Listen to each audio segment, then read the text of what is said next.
ប្រទេសចិនបានរៀបចំខួបលើកទី105នៃការបង្កើតបកកុម្មុយនីសចិនដែលមានចំនួនអ្នកចូលរួមរាប់ម៉ឺននាក់នៅចំកណ្ដាលទីក្រុងប៉េកាំងនៅចំថ្ងៃទី1ខែកក្កដាប្រធានាធិបតីលោកស៊ីជីនពីងបានដាក់ចេញនូវគោលនយោបាយសម្រាប់ខួបលើកទី105នៃកំណើតបកកុម្មុយនីសចិននៅថ្ងៃនេះថា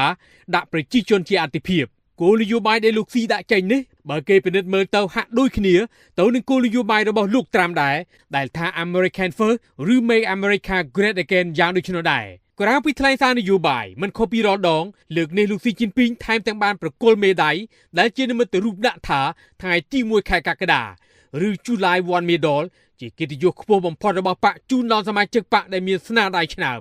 មុនថ្ងៃប្រពខួបមកដល់ពលមុនមួយថ្ងៃមានការរៀបចំការប្រគំតន្ត្រីពិសេសមួយនៅសាលមហោស្រពមហាជនចំកណ្ដាលរដ្ឋធានីប៉េកាំងហើយការប្រគំតន្ត្រីនេះក៏ដាក់ចំណងជើងមិនខុសពីអគ្គលេខាធិការបកលោកស៊ីកំណត់ទិសដៅដែរគឺផ្ដល់ន័យថាដាក់ប្រជាជនជាអាទិភាពយ៉ាងណារបាយការណ៍បានបង្ហាញថាបកកុម្មុយនីសចិននៅពេលនេះបានរីកធំធាត់និងរឹងមាំទាំងគោលនយោបាយនិងសមាជិកភាពនៅក្នុងបកគិតមិនដល់ពេលនេះសមាជិកស្នូលនៃបកកុម្មុយនីសចិនកើនឡើងជាង100លាននាក់ក្នុងចំណោមពលរដ្ឋសរុបជាង1400លាននាក់ចំណែកទីស្នាក់ការដែលជាមូលដ្ឋានរបស់បកមានជាង5លាន43ម៉ឺនអង្គភាពខណៈជិត